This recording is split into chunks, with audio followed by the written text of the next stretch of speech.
The forest at the edge of town was home to many rabbits. When people came to feed the bunnies, no one noticed little Theo.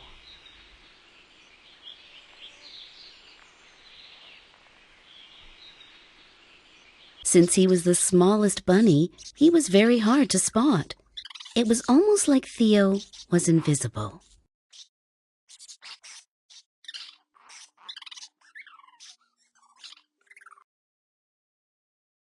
Until Emma, with her keen eyes and love of all things, spotted him amongst the brambles.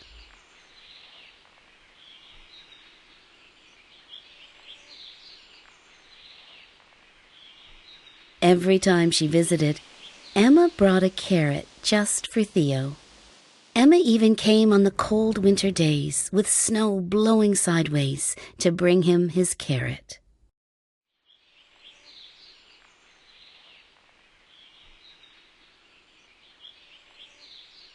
They were his favorite. When spring finally arrived, Theo wanted to return the favor.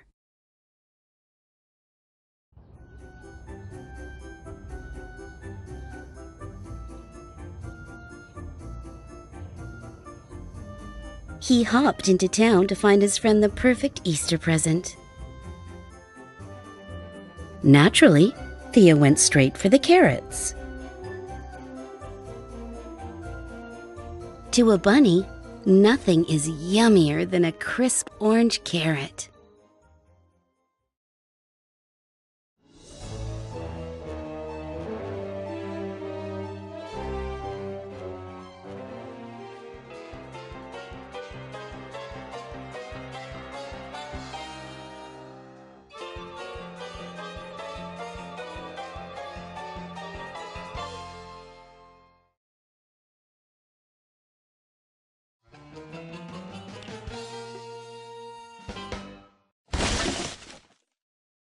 But then, Theo looked at the humans around him.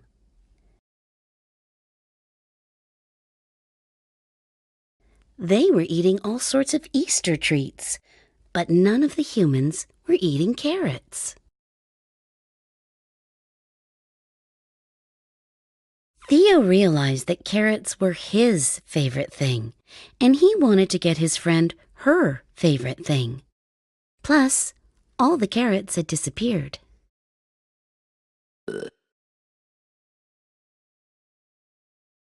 Theo hopped into the bakery to get Emma something delicious.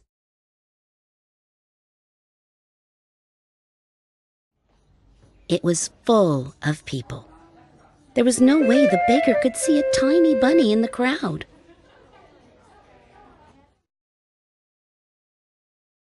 He raced away for fear of being stepped on.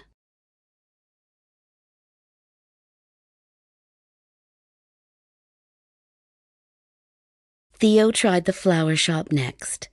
Perhaps some nice flowers would make Emma feel special.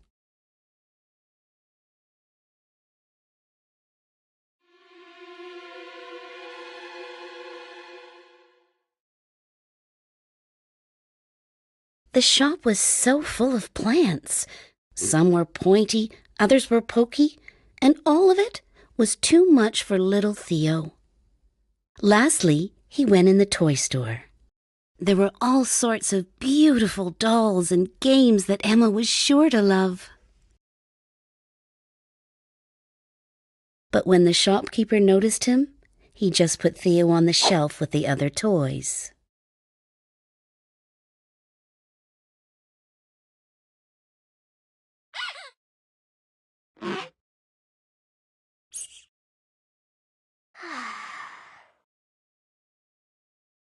As Theo left the toy shop, he wondered how he could get Emma's present when he was too small to be noticed.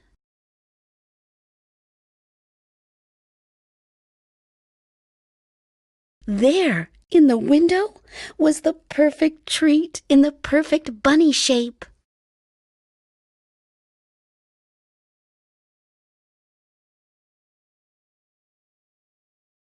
He entered the store ready to flap his ears, shake his tail, and squeak his loudest squeak to get the chocolatier's attention. But he didn't need to. The matron noticed Theo right away and was reminded of a day long ago.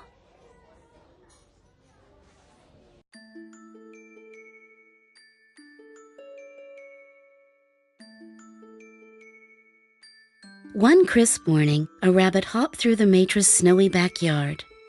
His son sat mesmerized by the little bunny, but after it hopped away, the young boy began to cry.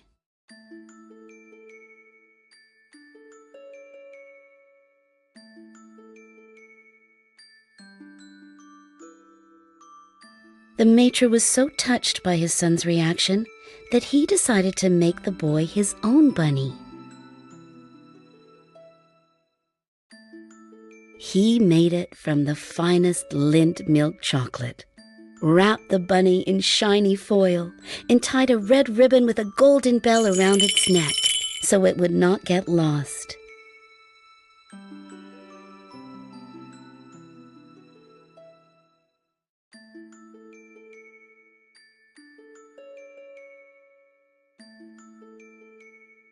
"When the bell rings, you can easily find it," said the matron to his delighted son.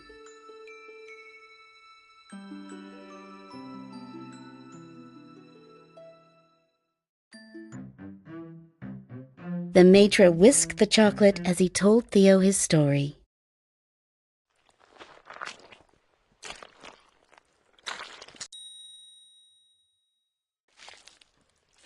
Once the chocolate was shaped like a bunny, the matron wrapped it in golden foil. As a final touch, he tied on the red ribbon with the little gold bell.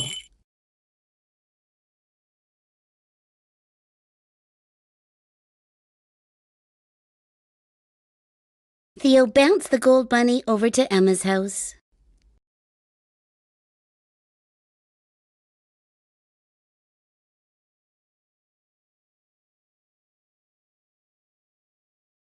He left the present at the door and hopped into the bushes to wait.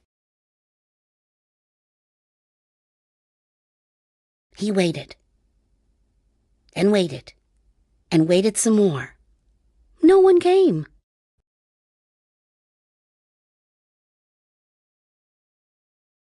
He crept to the window and peered inside. There was Emma! The little bunny tried to get her attention, but she and her family were too busy enjoying their big Easter lunch to notice him. Theo remembered the matron's story about the original gold bunny and the bell. He knew just what to do. He lifted the gold bunny high over his head.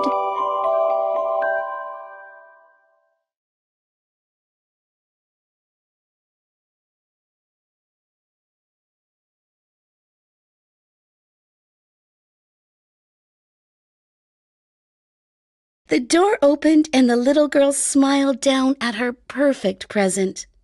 Emma knew right away who the gift was from.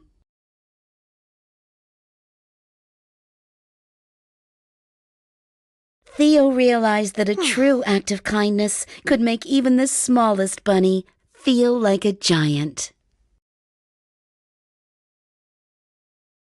Every year after that, Theo brought his friend a gold bunny and announced his delivery with the ring of the bell.